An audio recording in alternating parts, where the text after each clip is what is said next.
Gear Tasting Radio is brought to you by Imminent Threat Solutions. ITS provides knowledge that empowers individuals with indispensable skill sets to explore the world and prevail against all threats. Right now, as a special thank you for all podcast listeners, we're offering 10% off in the ITS store. Simply use the code GTR to save 10% at store.itstactical.com.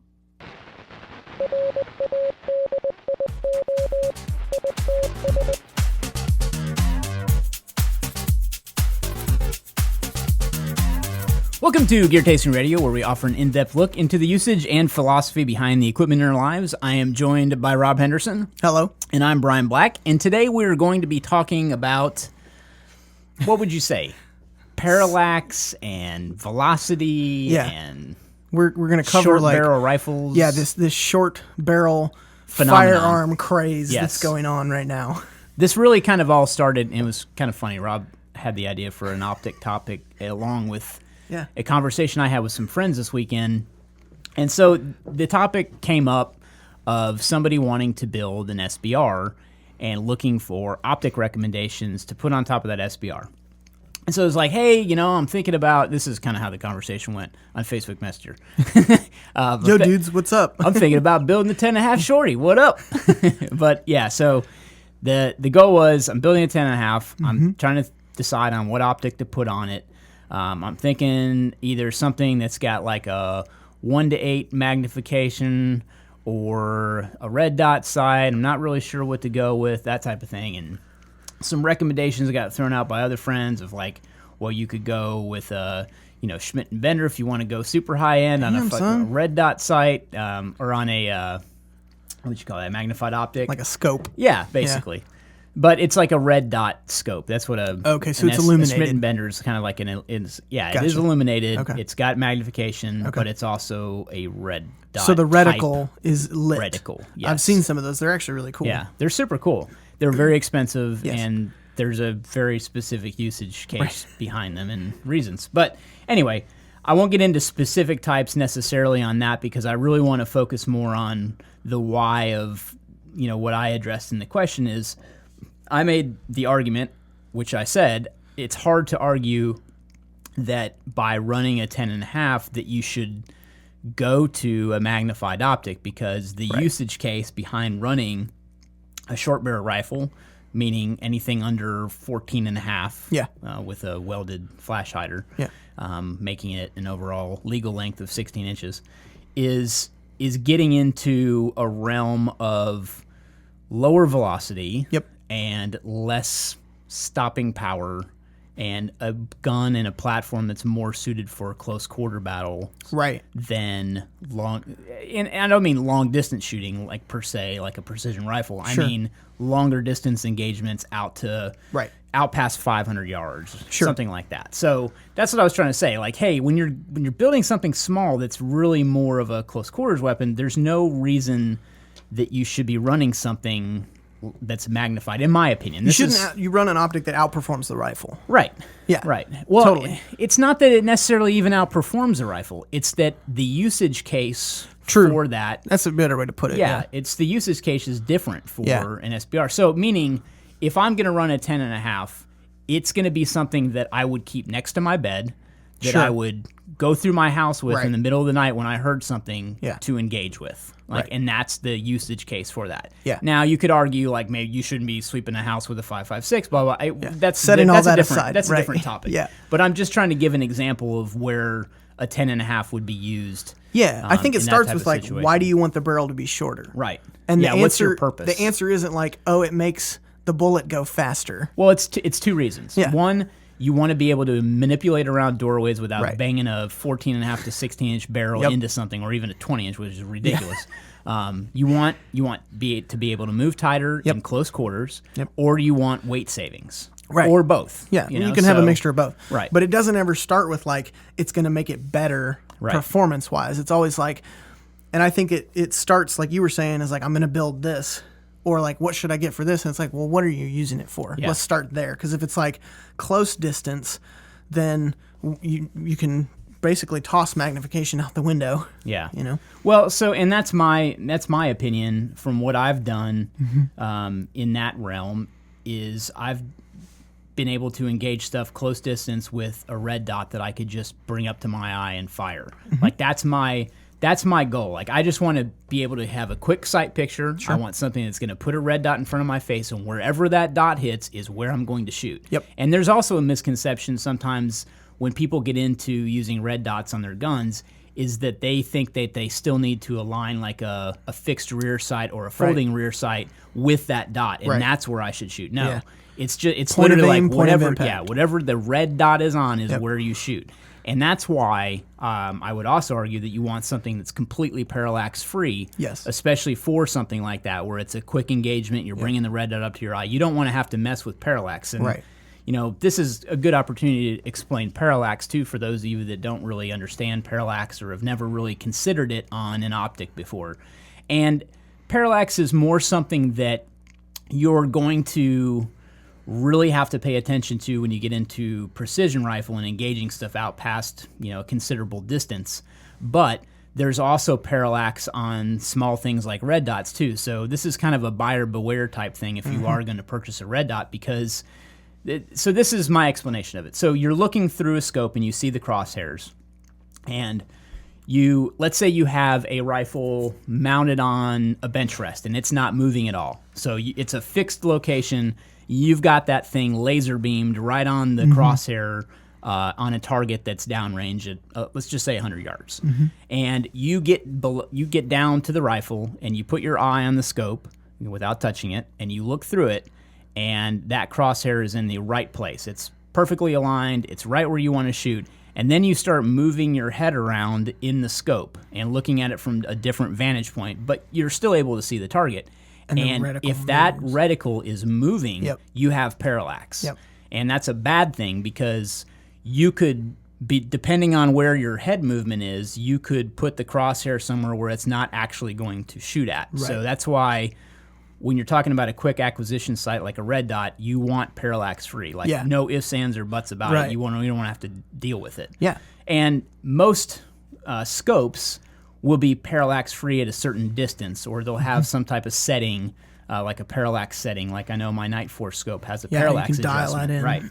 And what I like about the Night Force scope too is that instead of having a range of numbers on the parallax adjustment, which I have seen on some scopes, it actually has yardage on there. So it can dial parallax to make it parallax free. If you know your distance. If you know your distance, you can literally dial that. And then there's an infinity option too. So which sounds really cool. But you know, that's something you do need to check for when you're shooting precision is you want to make sure that your focal look at the target is as parallax free as possible. So that's a consideration as well. So all those criteria kind of go into selection. I know that's a long-winded way of saying, here's the optic I recommend. Well, but there's a reason, you know, and that's why, you know, me personally, I keep coming back to the Aimpoint T1 and now the T2.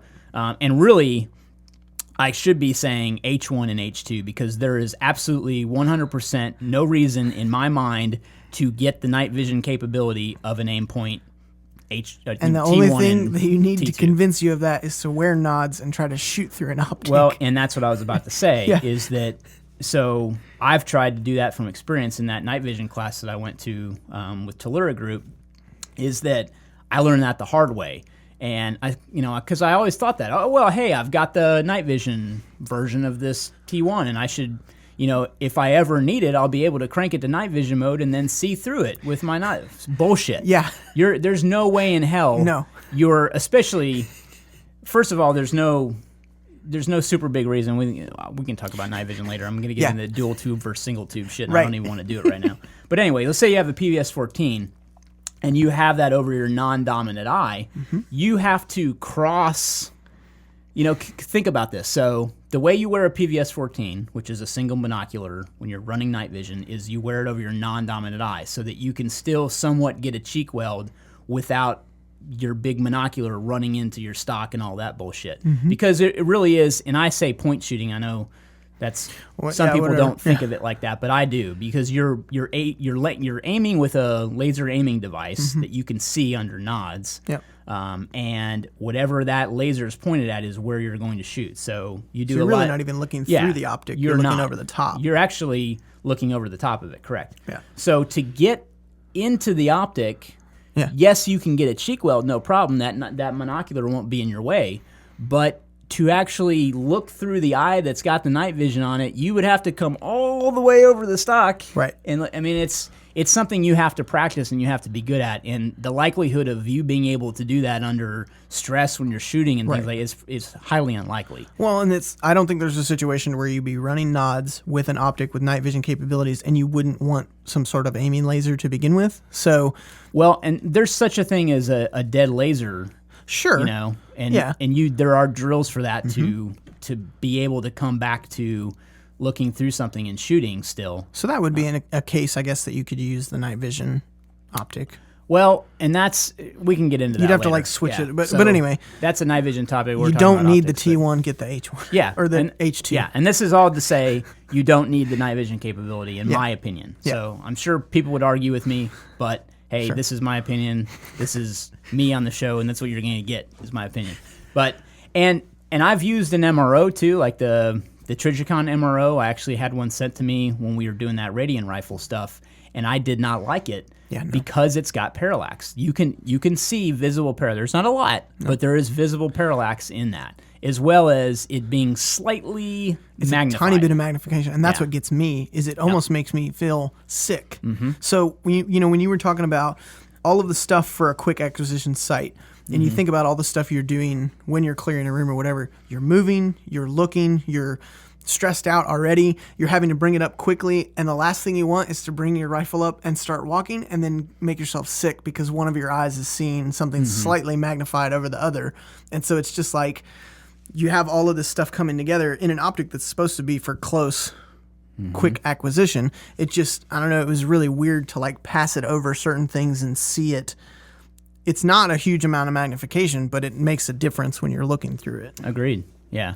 So, I mean, those are some of the things that came up during the conversation, and it probably wasn't that lengthy over Facebook Messenger. Let me break it down for you. Yeah, but, I mean, it's a good example, and it was a good time to kind of illustrate parallax and to talk about that, as well as talk about some of the red dot options on there.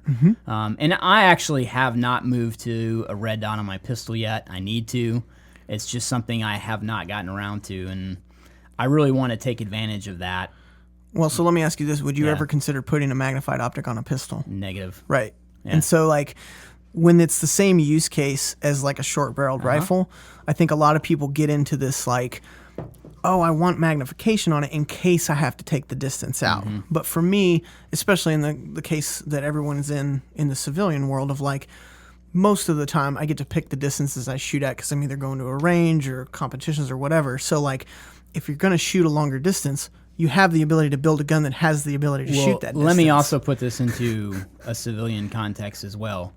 There's no jury in the world that would say that you had a good shoot in a self-defense scenario at 500 yards. Right. So, well, and so I think that was the next thing I was going to bring up is, like, what distance are you comfortable shooting a red dot to? And, like, for me, about 100 yards is where it's like, I would like to have some magnification at this point. It would be nice. Yes, you can shoot further, but within 100 yards, I find the red dot without magnification is fine. You know, you're not hitting quarter-sized targets at 100 yards, but you're able to hit the target in the zone that you're meaning to. And so, like, there for me, in my civilian application, like you said, that's good. You know, a couple 100 yards is the only distance I need to shoot at. So a red dot does great. If you need to go further, or if it's for target shooting or hunting or something like that, you could get a better platform, you know, a longer barrel or I would argue. caliber. Yeah, I would argue if your goal is to build one rifle that will do everything, build a 14.5 with a permanently attached flash hider and call it a day. You'll get better velocity. You'll get a little more weight than a 10.5. You'll probably still get something that's going to be able to be manipulated well around objects, because I've done that with a 14.5. It does well. Yeah. It's not the shortest thing out there, but I can't recall ever, you know, knocking into something because it's just barrel discipline. I mean, it's knowing where your barrel is at all times and, you know, being able to move effectively. So, and I've done room clearing drills with a 14.5 with a permanently attached flash hider, and I was fine.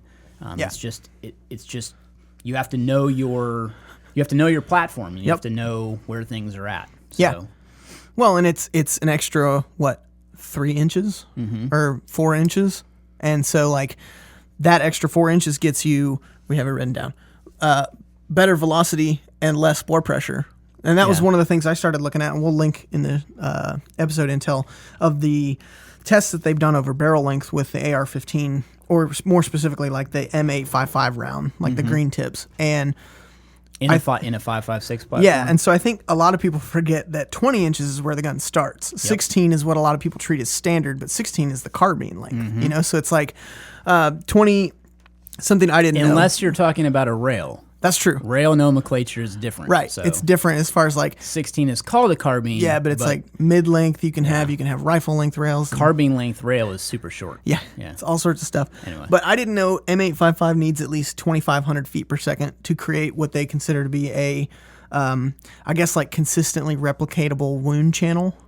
So a fatal wound channel is not guaranteed, but you have a much better chance over 2,500 feet per second out of M855. And what study is this? This is and I forget the name of the company, but it's like a defense company that did like a study over M855 for barrel length. Okay. And they were specifically looking at what's the shortest barrel length you should go in an AR-15. And they looked at lethality of a wound channel created by different velocities. And that's what they said as they came to their conclusion. Like I said, I haven't peer-reviewed this or anything, but the information, this chart floats around on forums all the time. Okay. So people that see the chart will probably be familiar with it. There's a line they draw, and the line falls just under 10.5 inches on the AR-15 barrel. Because I wrote it down, at 9 inches, you get approximately 2,400 feet per second. Okay. So like, translating wise, I think like within 50 yards, I don't think it's going to make a difference. And I think ballistics, and one of those things you've talked about on gear tastings, is like ballistics is still anybody's game when it comes to like wind factors and the conditions of like barometric pressure and stuff like that. So it's not guaranteed that like if you build a 9-inch gun, it will never create a lethal wound channel. It's just, it has chances not to. And like for me, the second I hear that, I'm like, oh, well, I don't ever want to have the chance where it doesn't. Right. So I see, and what kind of brought this on for me to write the topic down and then find out you had a Facebook conversation, it was like, I see a ton of people building these AR pistols in like 7 and 7.5 inch configurations. And they use it as the truck gun. That's what they call it. And the when ballistics, really it should be the fireball gun. Exactly. You get such an increased flash out of it. Yep. And the ballistics are like 2,000 feet per second out of a 7-inch gun. Yeah. That's a severe drop. Yeah. But it was kind of interesting to think about the magnified optics too, because like you said, one of the two reasons is better maneuverability and then weight savings. And then you're going to go and put a big full-size optic on this platform and make it heavier. I was trying to think of what the velocity is on the 140 grain that I shoot with the 6.5 Creedmoor, and I think it's 2950. Man, if I remember correctly, and that's on the that's the 6.5 20-inch barrel. Yeah. Yours is a 20. Nice. I believe so. Yeah, I thought it was 20 or 24, one of the two. It's not 24. Yeah, that's a big barrel. It's either 20 or 22, and I don't know why I can't remember that right now. But anyway, yeah, that's interesting. I guess I've never really seen a chart like this that you put up here that has the bore pressure difference in the PSI. So that's a huge thing that most people don't consider, like you said, too, is that the back pressure that you're getting into that chamber, you know, God, from 10.5 to 7 inches is, what, 6,000? Yeah, like an extra 6,000 PSI. Yeah. And that's why you're putting more damage on the internal parts and all that kind of stuff the shorter you go. And yes, can you run it? Sure. But yeah, I mean, and the reason the fireball is so big is because the amount of bore past the gas block is just nothing. Yep. So yeah. Yeah, and they cited they called that dwell time, is the time it passes the gas port till the time it leaves the barrel. And on short barrel rifles, it doesn't have a lot of time because it's right there. Well, and you've also got a reduced gas tube too, right? Because that takes the shorter gas tube. Depending on which ones you build, because you get a pistol length gas tube and it's shorter. So I mean, you're taking a platform that was designed to be shot at 20 inches and you're shrinking into this small package. And yes, it might work, but you're just adding a lot of complications for what I would think is not really that much more maneuverability. Mm-hmm. You know, I think I have a 10.5-inch AR pistol, and it's plenty. Well, when you're short. talking about going down to something like 7 inches too, you're also talking about now getting into the concealability aspect of it too. Right. Like now I can run this in a shoulder holster potentially. Yeah. You know what I mean? Like right. I can run it on an HK style thing under my big trench coat or whatever the use case is. This is where I've kind of gone through the works, and that's why my plan is to now build a pistol caliber carbine, so like a 9mm 5-inch gun, because 9mm has a good performance at 5 inches out of pistols. You know, it's not great, but it's a close distance. What's the I'm trying to think of the average velocity out of 9mm, I don't think it's like 1350. Yeah, it's like 1300. Like if you get like self-defense rounds, I think you can get it up there. But that's one of the things that I've seen a lot of people do as well, is rather than go with 5.56, you go with a pistol caliber. So the 2500 velocity that this study cites as the lethal wound cavity, obviously that's purely with the M855 round, right? That doesn't have anything to do with you know, that's a great argument for round or right. That's a great argument for people that run smaller guns that don't plan on shooting 8.55. If they're shooting a custom round or better ammunition, there's no telling that, you know, a good quality hunting caliber 5.56 round isn't going to perform better. But it's still just interesting to me. It was more just illustrative of like what cutting a barrel down on a gun does to you. And so, you know, a lot of people are going to shoot 193 or the Mark 262 or whatever for 5.56, and I'm sure that has completely different ballistic properties. But it's just interesting because I think a lot of people assume that they're going to build this gun, and maybe they only have the means to build one kind of rifle, and I totally get that. But you go in two different directions when you're buying like an 8-inch AR and you're putting a 1:6, you know, optic on it. Like you could have, like you said, I think 14.5 pinned is probably the best. If you got one rifle configuration, you know, you're not having to deal with SBR restrictions across state lines and stuff like that. You can use a real stock because you're not using one of those blade adapters, you know, all that kind of stuff. So you're getting a lot of benefit. And then at that point, you could consider putting some magnification on it if you wanted to stretch that out. Well, and there's also other things you can do. Like if length is an issue not because of a CQB environment, but because of storage or transportation issues, you know, there's the law folding stock adapter that you can put on there too. And I like those things, and I think the capability you can gain by being able to fold your stock is pretty cool too. And I think now the new generation, they've made it safe to fire even when it's folded, unlike our video that we made a while back. You get to shoot once. No. That's what it used to be like. I like that as an option too. And I mean, it's looking at your use case, you know, what are you going to use it for? What are you going to be doing? And then, you know, building it around that too. And I think the velocity consideration is definitely high on the priority list in terms of what you're going to be getting out of whatever you build. So I think it's important. So I mean, those are some great considerations, and hopefully that gave everyone some ideas of at least how to have the conversation about it when they're thinking about it. So when you get hit up in Facebook Messenger. Right. So if you got any questions regarding that, let us know. I mean, I'd love to hear considerations and... or input, anything that you guys have built. You know, you find, hey, I got better performance out of this round or whatever. Let us know. I'm always looking to learn more about this stuff. Absolutely. All right, remember, if you got questions, please leave them using the pound tag Gear Tasting on a social media network, and we will get them answered here on the show when we do shows that have questions, I promise. I keep saying that, but I'm serious. It's going to be our running joke. We do. I mean, we get a lot of questions, and a lot of them we do field on the actual video for Gear Tasting. Sure. And some of you guys might be watching this on the video of the podcast, and it may be boring to you, but hey, this is a video of the podcast. Apologize if we don't have a lot of props here. But we are going to be talking about this on a Gear Tasting physical video too. So I plan to go through some of this as well. But, you know, make sure you're subscribed on Apple Podcasts if you like what we're doing here on the podcast. And if you would consider going to iTunes and leaving a 5-star review, it would help us immensely. We will get more recognized on iTunes. Our show will get shared with more people. We'll rank higher. And if there's something that we're not doing that we could be doing better, throw us an email to support@itstactical.com and let us know. We had somebody email in with some great comments the other day. Couple people. Amazing. It's been awesome. So, yeah, very cool. It's cool to hear that too. And, leave us some feedback in your review on iTunes too, if you can head over and do that too. It will very much help us.